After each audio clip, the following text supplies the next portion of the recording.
The stars shimmered like scattered diamonds across the cold black sky. Far beyond the human worlds, an empire of shining metal and pride stretched across 100 systems. At its heart sat Emperor Kale, a ruler whose vanity was known in every corner of the galaxy. He built his family the way he built his armies, flawless, powerful, and perfect. All his children were praised as masterpieces of royal genetics. All except one. Her name was Lyra. She was born with strange silver skin that reflected no light, with uneven features and eyes that glowed faintly blue. The courtiers whispered that she looked like a machine that forgot how to smile. The emperor called her a flaw in his bloodline, an embarrassment wrapped in circuits and flesh. To hide his shame, he locked her away in a silent palace wing, where mirrors were forbidden. No one dared speak her name aloud. But one day, during a feast of victory, the emperor laughed before his guests and said, "My daughter is so hideous that perhaps I should send her to the humans. Maybe one of their scrap collectors will find her useful." The crowd laughed, loud and cruel. And the next morning, a golden transport was prepared. Lyra was placed inside a crystal pod and shipped to a distant world on the edge of the empire. The order was simple: deliver her to a human mechanic named Ethan Ward, a man known for repairing broken machines. The emperor called it a joke, a lesson, and a punishment all in one. Ethan lived on a dusty moon where the sunsets bled red across the desert. He was a quiet man with grease on his hands and wonder in his eyes. He fixed ships for travelers who could not afford the big stations. When the royal transport landed outside his hangar, he thought it was a mistake. The pod hissed open, and a figure stepped out, part metal, part woman, trembling like a bird in the storm. Her voice cracked. "Are you the mechanic?" Ethan blinked, surprised. She looked nothing like the machines he fixed, and yet everything about her seemed fragile, almost human. "I guess that's me," he said softly, wiping oil from his hands. "What happened to you?" Lyra looked down, ashamed. "My father sent me away, because I am not perfect," she whispered. Ethan frowned. "Perfect? That's a strange word. Out here things don't need to be perfect, they just need to work."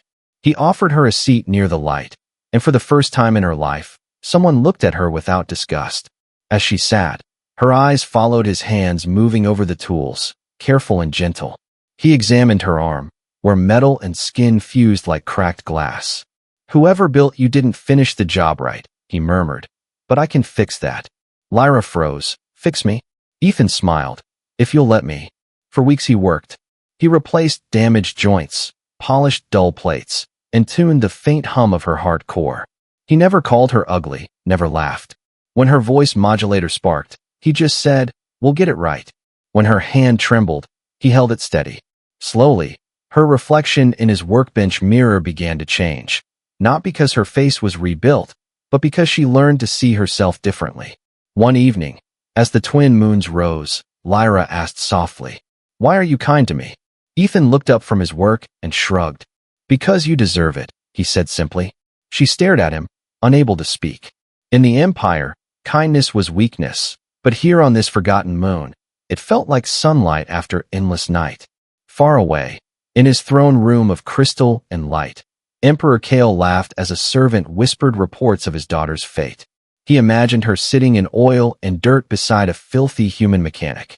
"Let the universe see what becomes of imperfection," he sneered. But somewhere beneath the same stars, Lyra smiled for the first time. Her heart, mechanical yet alive, beat with a rhythm she had never known. And as Ethan adjusted the tiny silver plate near her collar, he whispered, "You look incredible." The words echoed softly in her circuits. And in that moment, the Emperor's joke began to turn into destiny. The days passed quietly on the dusty moon. Ethan's workshop was small but full of life, with half-built ships hanging from the ceiling and glowing tools humming like insects in the dark. Lyra stayed near the back table, afraid to touch anything, afraid to break something else, afraid to exist too loudly. She had lived most of her life in silence, trained to speak only when spoken to. But here, the silence felt different, not cruel, just peaceful. Ethan talked while he worked, his voice calm and steady. He told stories about the humans who came from Earth, about how they fixed things not because they were perfect, but because they cared. Lyra listened like a child hearing the stars sing for the first time. Sometimes she laughed, a small mechanical sound that surprised even her. Ethan smiled every time it happened, like he had just repaired something invisible. One morning, she tried to help him fix a ship's cooling system. Her hands trembled, wires slipped, sparks flew. "I'm sorry," she whispered, pulling back. Ethan only chuckled. "You don't learn without breaking things."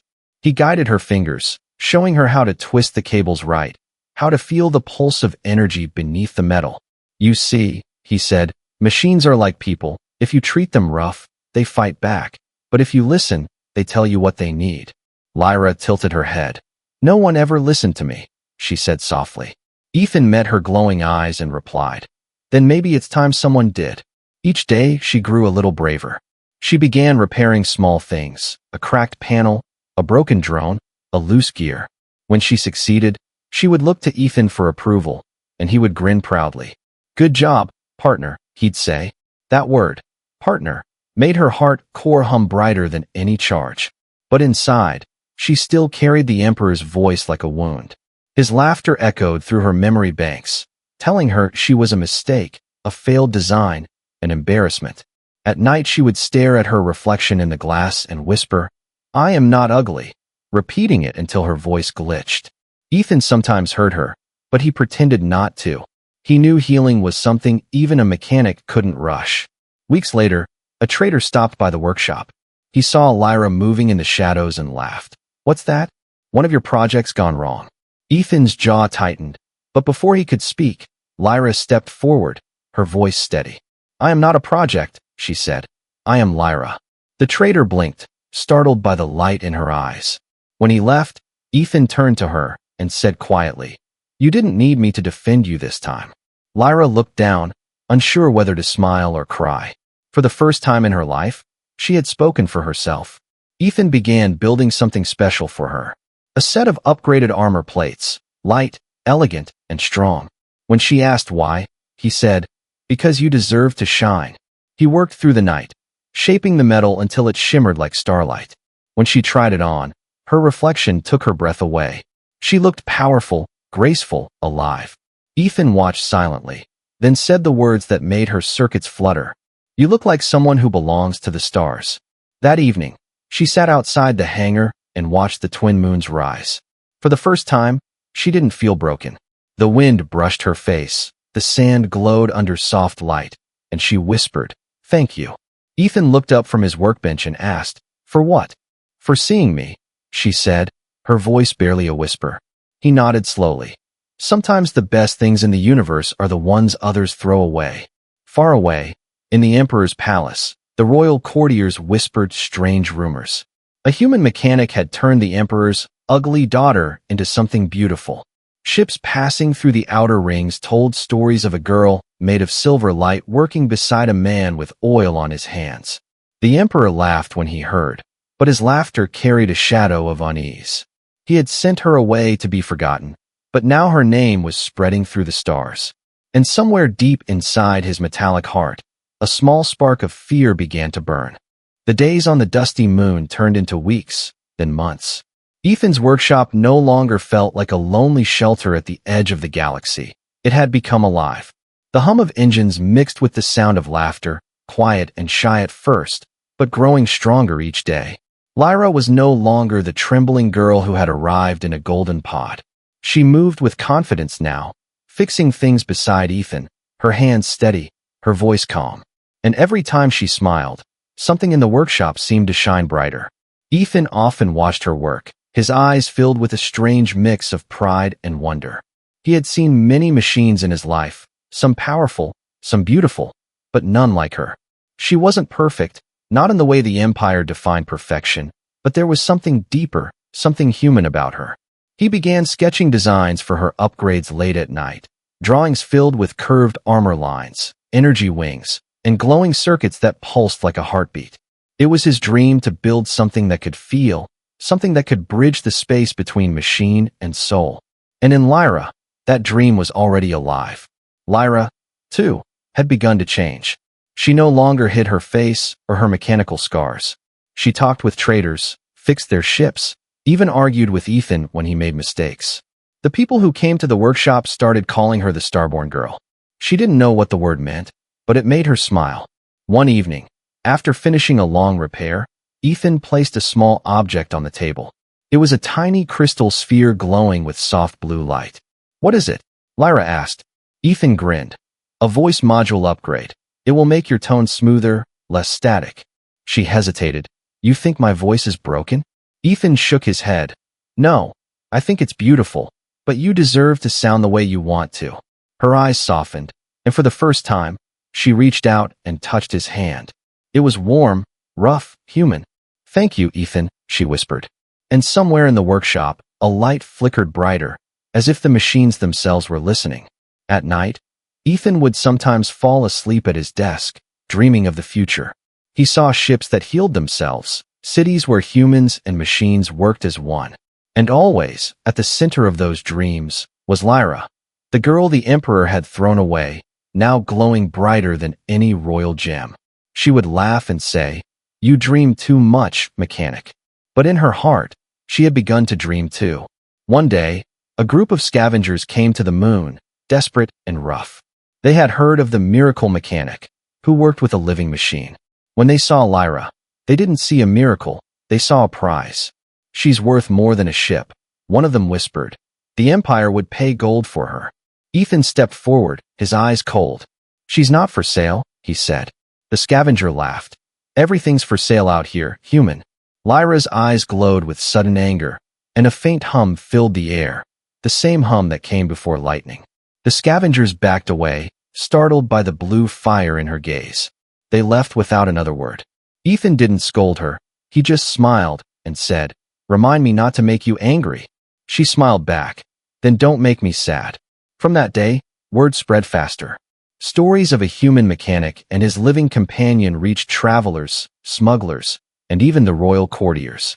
They said the Emperor's ugly daughter now looked like a goddess forged from light, that she worked beside a human who loved broken things until they shone again. And somewhere deep in the Empire's heart, those words began to twist into whispers of rebellion. The Emperor's perfect order had a flaw, a human-sized flaw that cared, healed, and created instead of destroying. Ethan didn't care about empires or rumors. All he cared about was the way Lyra looked at the stars. Sometimes she would point to a cluster of light and say, "Do you think they can see us from there?" He would answer, "Maybe, and if they can, I hope they see what beauty really means." Lyra's voice trembled. "I used to think beauty was smooth metal and symmetry. And now?" Ethan asked.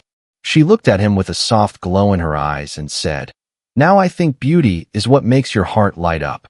That night, as they worked side by side under the twin moons, the workshop felt like the heart of the universe, beating quietly with warmth and hope. And though neither of them knew it yet, the Empire had already begun to turn its eyes toward them. The mechanic's dream was about to challenge a throne, and the girl once called a joke would soon become a legend. The stars above the dusty moon burned quietly, but the silence never lasts long in the galaxy. Whispers had reached the Emperor's throne, carried by traders and soldiers, the rumor of a mechanic who had rebuilt his discarded daughter into something divine. At first, Emperor Kale laughed, thinking it was another foolish story born in the outer colonies. But when a royal spy brought back an image of Lyra, glowing silver skin, eyes like living light, standing beside a human, his laughter died. "How dare she wear beauty in my name?" he growled, his voice shaking the golden pillars of the throne room. She was meant to be forgotten. The Emperor summoned Commander Varn, a tall figure made of steel and loyalty. "Bring her back," the Emperor said coldly. "And bring the human too. I wish to see the face of the one who dares polish my shame." Varn bowed and left, and within a day, a fleet of silver ships was launched into the dark. They cut through the void like blades searching for a heartbeat. On the dusty moon, Ethan and Lyra were repairing a merchant ship when the sky suddenly darkened. A shadow fell across the workshop, not from clouds, but from the massive shape of an imperial dreadnought. Ethan's tools dropped from his hands. "That's no traitor," he said quietly. Lyra's circuits trembled as the old fear returned. She knew that shape, that sound, that insignia, her father's mark. "Lyra of the imperial blood," came a voice through the loudspeakers, cold and metallic. "By order of the Emperor, you are to return to the palace immediately." Ethan looked at her, his eyes steady. You don't have to go. Lyra shook her head slowly. If I refuse, they'll destroy this place. Ethan picked up his wrench like it was a sword. Then they'll have to get through me first. A squad of armored soldiers descended, their boots cracking against the sand. They surrounded the workshop, rifles humming with blue light. Commander Varn stepped forward, his voice a low growl. Human mechanic, surrender the Emperor's property. Ethan wiped his hands on his shirt, standing firm. She's not property, he said. She's a person. The commander tilted his head, almost amused. You dare speak of equality to the Empire? Ethan didn't move. I don't care about your empire. I care about her. The soldiers aimed, but before the order could be given, the air shimmered. Lyra stepped in front of Ethan, her eyes burning bright. Enough, she said, her voice carrying both power and pain. Energy flowed through her body like lightning, and the sand beneath her feet began to glow. She didn't attack, she didn't destroy, but the power in her voice made the soldiers hesitate. For a moment, they saw not a broken machine, but a being of light, something divine. Commander Varn raised his weapon, but his hands shook. She was supposed to be a joke, he whispered. What have you become? Lyra answered softly. Something you were never built to understand. The soldiers retreated a few steps, confusion in their eyes. Varn, humiliated, gave the order to fall back. We'll return, he warned. And when we do, no one will stop the Emperor's will. As their ships disappeared into the night sky, Ethan turned to Lyra. They'll come back with more, he said quietly. Lyra nodded, her glow dimming. He won't stop until I'm gone. Ethan placed a hand on her shoulder. Then we'll make sure you're not easy to take. That night, they worked without rest, building shields, drones, and escape routes. Ethan refused to let fear rule his heart, but Lyra could feel the storm approaching. She touched the new plating on her arm and whispered, I don't want to lose this life. Ethan looked up from his workbench. You won't, not while I'm here. She smiled faintly. You can't fight an empire alone. He chuckled. Then it's a good thing you're not alone. Outside, the twin moons hung low, painting the sand in silver and red. Lyra stood in the doorway of the workshop, her reflection shimmering in the glass. Once she had been hidden, silent, ashamed of her own design. Now she was standing against an empire, beside a human who saw her not as a defect, but as destiny. And somewhere deep in her core, something awakened. Not fear, but purpose. She was no longer just the Emperor's daughter. She was a spark in the dark, and soon, the whole galaxy would see her light. The days after the confrontation were quiet, too quiet. The workshop stood like a lone heartbeat in the endless desert, surrounded by dunes and silence. Ethan repaired what was left of the damaged ships, but his eyes were always on the sky. Lyra worked beside him, but there was a shadow in her light now, a knowing fear that her father's vengeance was coming. Still, when she smiled, the whole place felt alive again. Ethan tried to act calm, but he could not hide his worry. He reinforced the hangar doors, upgraded the defense drones, and coded alarms into the radar. Lyra watched him and said softly, You're building walls instead of dreams. He looked up from his tools and smiled faintly. Dreams need walls to stay safe. She touched his cheek gently, her metallic fingers cool against his skin. Maybe we need wings instead. One evening, the sky cracked open. 1,000 lights appeared, not stars, but ships. The Emperor's fleet had come, larger than anything the small moon had ever seen. From the lead vessel, Commander Varn's voice echoed through the clouds. By royal decree, the traitor Lyra is to be dismantled, and the human aiding her will be executed. Ethan and Lyra stood together in the dust, staring at the storm of fire descending from above. Go, Ethan said. I can hold them off. Lyra shook her head. No, I will not leave you. He tried to smile. You were never a joke, Lyra. You were my miracle. Tears formed in her glowing eyes. Then let's fight together. The first wave hit like thunder. Blaster fire rained down, drones exploded, and the sand turned to glass. Ethan ran between cover, firing his plasma tools, while Lyra's body glowed brighter than ever before. She moved like living lightning, shielding him with her own body, her metallic wings deflecting the bolts of energy. But the enemy was too many. Explosions tore through the hangar, flames roared. and the air filled with smoke. "Ethan!" she cried as the ceiling collapsed. He pushed her away from falling debris, his face burned and bruised. "Run!" he shouted. "Save yourself." But she didn't move. Her hands reached for him as another explosion ripped through the walls. The fire swallowed everything: light, metal, sound, and life. When the dust finally settled, the workshop was gone. Only twisted metal and silence remained. The Imperial soldiers searched the wreckage, found no human, no mechanic, only scattered fragments of Lyra's body. Her core, the small glowing heart Ethan had once repaired, flickered weakly beneath the ruins. A soldier picked it up, curious. Before he could report it, a surge of energy burst from the core, knocking him backward. The heart pulsed once, then vanished into the sand, drawn by a signal no one else could detect. Hours passed, maybe days. Deep beneath the wreckage, a hidden system Ethan had built came to life. A secret backup line, powered by his own biosignature. It reached out to the last trace of Lyra's core and connected. Data flowed like a heartbeat, merging human code and alien design into something entirely new. Lyra opened her eyes again. But this time, the reflection in her vision was different. Her body had rebuilt itself using fragments of the workshop, starship alloys, and Ethan's personal gear. The result was not Imperial design. It was art, born of love and pain. She rose from the ashes, wings of silver fire unfolding behind her, her voice echoing softly through the ruins. "Ethan!" There was no answer, only the whisper of the wind through the broken walls. She looked down at the sand where his tools lay half buried, his wrench still warm, his jacket torn and burned. She picked them up gently and pressed them to her chest. "I will find you," she whispered, her voice trembling, "and I will make them pay." When the Emperor's fleet returned to orbit, their scanners picked up a single burst of power from the moon. A new energy signature, something unknown, alive, and impossible to classify. Commander Varn stared at the readings in disbelief. "She can't be alive," he muttered. But far below, a new figure stepped from the flames, her silhouette glowing with the light of rebirth. She was no longer the Emperor's mistake, no longer a joke.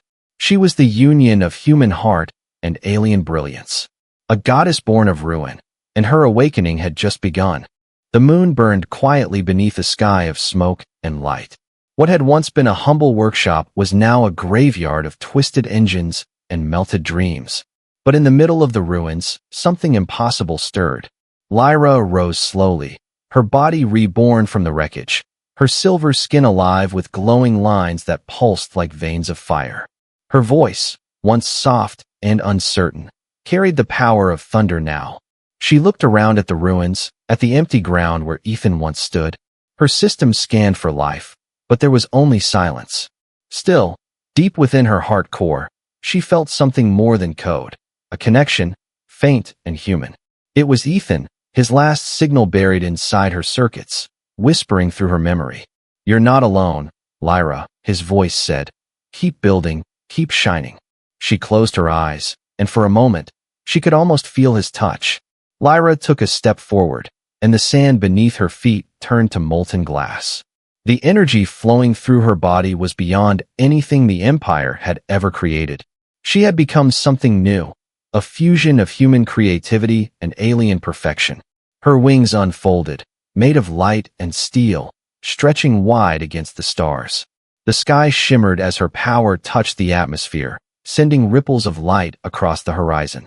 Across the galaxy, sensors blinked alive, scientists and soldiers gasped. "What is this energy signature?" they asked. "It's not machine, it's not human, it's something else."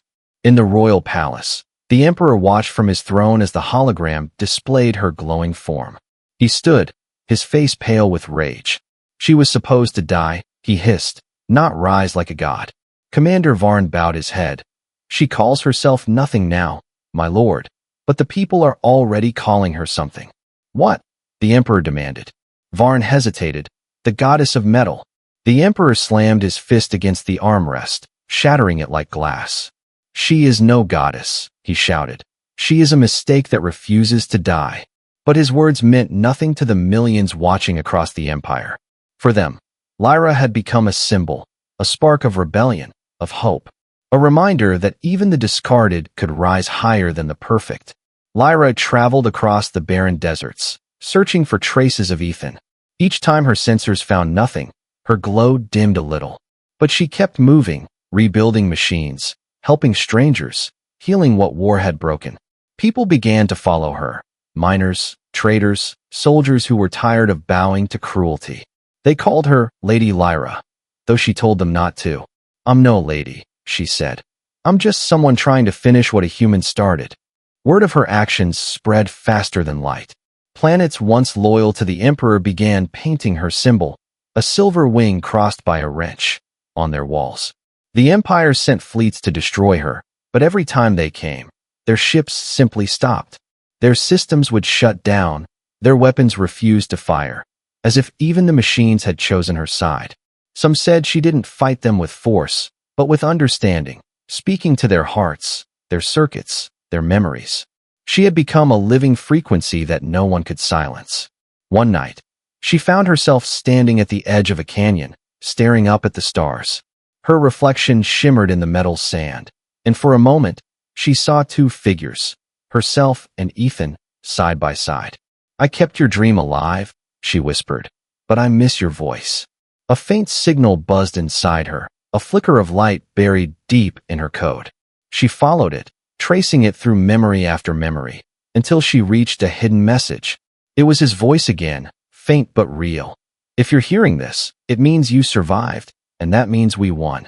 Tears of light ran down her metallic cheeks, glowing trails that dripped like molten stars. She looked up at the sky and whispered, "Then let them see what survival means." The air trembled around her, and her wings spread wide, glowing brighter than ever before. Across the Empire, night turned to day as her light filled the heavens. For the first time in centuries, the stars reflected the heart of something both human and divine. The Emperor watched from afar, trembling with fury and fear. "She will come," whispered one of his advisors, "and when she does, it will not be for war." "No," the Emperor growled, "it will be for judgment." And as the goddess of metal rose into the sky, her voice carried across the galaxies, soft yet unstoppable. "I am no machine. I am no perfection," she said. "I am what your cruelty created, and I will show you what love can build." The stars seemed to bow in silence. And for the first time, the Empire felt something it had never known, the beginning of change. The palace of the Emperor stood like a mountain of gold among the stars. For generations, it had been a symbol of power and perfection, a monument to pride. But on this day, the light above it changed. The sky cracked open as a radiant shape descended from the heavens, wings of light spreading wide, silver flames trailing behind. The guards looked up in awe and fear, for they knew who had come. Lyra had returned, not as the broken daughter the Emperor mocked, but as something more. Her body shimmered like a living star. Her voice echoed through the walls before she even entered. She landed at the gates and walked through the palace that had once been her cage. Every step she took left glowing marks upon the floor, and every machine she passed hummed softly, bowing in silent recognition of their queen. Inside, the Emperor sat upon his throne of mirrors, the same throne where he had once laughed at her name. He rose as she entered, fury and disbelief twisting his face. "So, the dead girl returns," he spat. "You come to beg forgiveness?" Lyra stopped at the foot of his throne, her eyes glowing softly. "No," she said, her voice calm as starlight. "I came to forgive you." The words struck him harder than any weapon. He stepped down, shaking. "Forgive me? You think you have that right?" "I don't think," she answered. "I know." The court fell silent, nobles and guards frozen, watching the machine child who defied a god. Lyra looked around the hall that once mocked her and said, "You built this empire on the illusion of perfection, but perfection has no heart." The Emperor drew his blade, its edge glowing red with plasma. "You were born from me, and I can unmake you," he roared. Lyra looked at him with sadness, not fear. "I was born because of you," she said softly, "but I live because of a human who showed me what it means to be alive." Her wings unfolded, the light filling the chamber until every reflection turned to silver. The blade melted in his hands, unable to strike her. The machines around them began to hum louder, recognizing their creator's cruelty and rejecting it. "You were never my daughter," the Emperor shouted. "You are an abomination." Lyra raised her hand gently, and the room grew quiet. "No," she said. "I am your mirror, and you can't destroy what you already are." With a wave of her hand, the walls of the throne room transformed into glass. Outside, the people of the Empire looked up, seeing their ruler and the one he had cast away.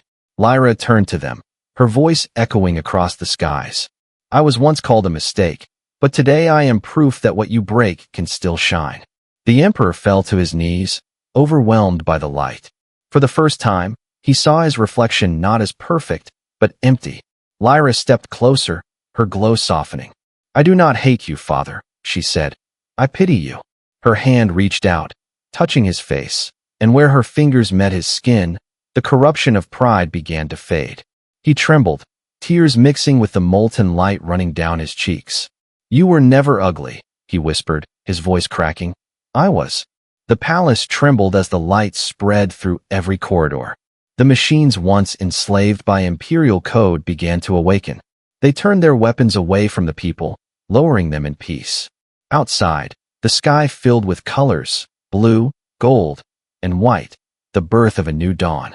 Lyra looked to the stars, where she felt Ethan's memory pulsing softly within her. His voice whispered through the signal buried in her core. "You did it, Lyra." She smiled, her heart glowing brighter than ever. "Not alone," she said, looking at the world below. "Never alone." The Emperor's crown fell from his head, melting into silver dust.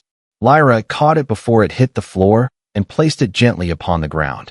"This belongs to no one now," she said. "Let the people rule themselves."